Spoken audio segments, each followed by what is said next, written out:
نيجي داينيرس جلماسمو انترجيريو لانترونت أن فاليريا وبواني غالكسان فاليريا مونيو إنجلس نيو إس إيسا دراكارس.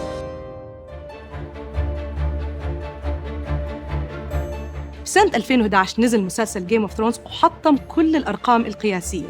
هلأ بعد 3 سنين في مسلسل جديد بتدور أحداثه قبل 200 سنة من مسلسل جيم اوف ثرونز اللي هو بيت التنين. فيه كل شيء بنحبه، سيوف، عروش، حروب، وطبعاً تنانين ونار مولعة.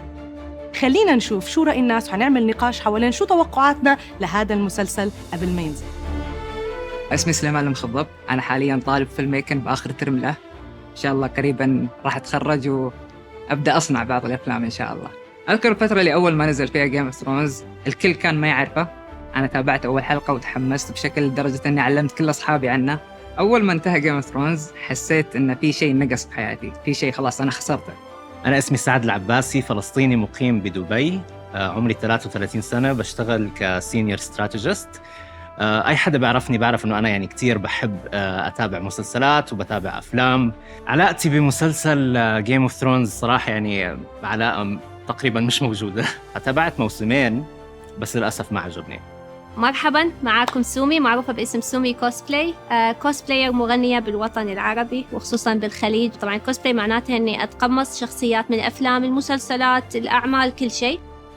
علاقتي في مسلسل جيم اوف ثرون، طبعاً المسلسل من المسلسلات اللي جداً أثرت فيها، خصوصاً شخصية كاليسي دانيريس the mother of the dragon، لأن شخصيتها قوية وطبعاً عندها دراجون وما تحترق بالنار.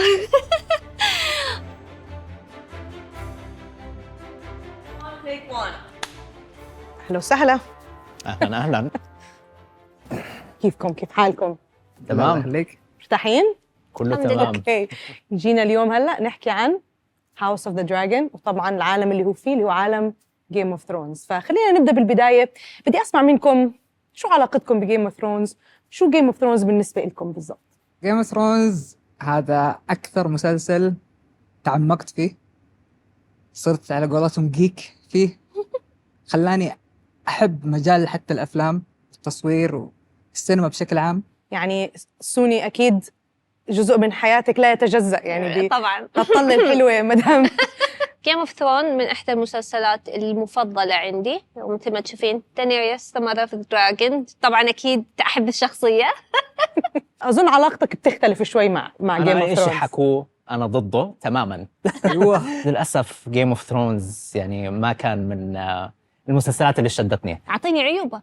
هذا اللي أنا أنا بالنسبة لي في كتير عيوب طبعاً. أيوة، في اسلم. كتير عيوب. إيه، سمي. في عيوب يعني تفضل. أنا شفت في تشعب بالأحداث مخيف جداً. تشعب. تشعب. طبعاً تشعب. ما هو اختلاف الأحداث. لو سمحت. بس لحظة شوي، بس آخر إشي بنوصل لمرحلة اللي هو يعني أنتم ما في ترابط بالأحداث. كيف ما بتغطي؟ يعني انت أنا ما بالنسبة لي كملته. حضرت موسمين، وبالموسمين صار في كتير أحداث، في أكتر من شغلة حسيت يعني ممكن كانت تكون أسرع، ممكن يكون إلها إمباكت أكبر. هو أنا لما قال كلمة ترابط هنا أنا حسيت في تاتش. لا أنت كذا هاجمتني حتى، لأن جيم اوف ثرونز البيوتي اوف جيم اوف ثرونز اللي هو الترابط. طبعا جيم اوف ثرونز سواء كنتوا بتحبوه او ما بتحبوه، بالنهايه احنا عندنا مسلسل جديد هلا وشفنا كلياتنا دعايته اللي هو هاوس اوف ذا دراجون. طبعا احداث هذا المسلسل قبل 200 سنه من جيم اوف ثرونز، فهو طبعا من نفس العالم بس قصص جديده وشخصيات جديده. فبدي اسالكم شو اكثر شيء شدكم بالاعلان هذا؟ بنبدا معك. شيء عن جيم اوف ثرونز. هذا أول شيء خلاص، بس هذا الحماس يعني. بس بشكل عام من أكثر الأشياء اللي تشدني بجيم اوف ثرونز إن كل شخصية عندها باك ستوري عن مسلسلات أخرى. حتى الباك ستوري بالنسبة لهاوس اوف ذا دراجون شيء كبير، خصوصا إن القصة تروح 200 سنة قبل، وأنا أبغى أعرف ال 200 سنة واللي قبل 200 سنة قبل وما بعد، أبي أعرف هذه كلها. فأنا متحمس بشكل مش طبيعي للمسلسل. بالضبط، ايش اللي ممكن يخلي هاوس اوف ذا دراجون بالنسبه لك تدخل على الفان كلب يعني؟ هو بالضبط كل الأشياء اللي أنا ما حبيتها بجيم اوف ثرونز. يعني حسيت إنه الموسم الأول في عم بيحاولوا يعملوا من وراه قصة متسلسلة، قصة رح تمتد خلال مواسم معينة، عم بيحاولوا يعطوا الشخصيات هاي اللي عم بتناولوها الأبعاد اللي بتستحقها، ومش إنه عمل معمول عشان إحنا مثلا نستغل حب الناس لإله. طب بتحسوا مثلا اذا هذا الاشي نجح، اذا طلع هاوس اوف ذا دراجون كتير حلو، هل في مثلا عوائل تانية او هاوسز تانية بتحبوا تشوفوا إلها مسلسل؟ وأتمنى كل العوائل بصراحة، يعني حتى خصوصا لانستر والماد كينج، قصة الماد كينج.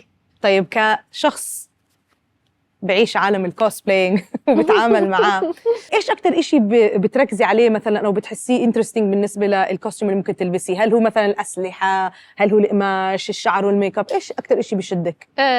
الشخصية، إذا تعجبني الشخصية هذه أهم شيء. بعدها أشوف اللبس هذا أوكي أتراكتيف، له مو إنه بيسك، في وزن يعني في قيمة. وأهم شيء بعد إنها تكون ملامح أو الفيتشرز الموجودة أقدر أحولها بالميك اب إني أكون قريبة لوجه الشخصية، فلما يشوفني الشخص يقول أوه تشبهها. كيف ما كيف ميك اب ما عليكم.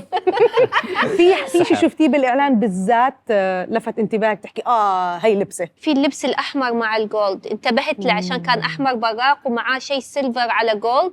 والملامح الشعر طبعا أبيض، الملامح أعتقد العيون كانت بنفسجية. من ناحية إنتاج، من ناحية قوة، لأنه من الأشياء اللي نجحت جيم اوف ثرونز مش بس القصة، هي كانت يعني قديش السكيل والحجم. يعني إحنا عم نشوف إشي بيشبه الأفلام. هل هذا الإشي بتحسه حيكون موجود بهاوس اوف ذا دراجون من الإعلان اللي شفتوه؟ من الإعلان اللي شفته متحمسة على البرودكشن، يعني سواء الأفتر إفكت، الدراجون، الكوستيومز، أعتقد إنه بيكون نفس المستوى وأحسن، لأن إحنا تطورنا بسنوات وخصوصاً الإفكت. هلا خلينا نحكي شوي مثلا عن الاشياء اللي شفناها بالاعلان او التريلر.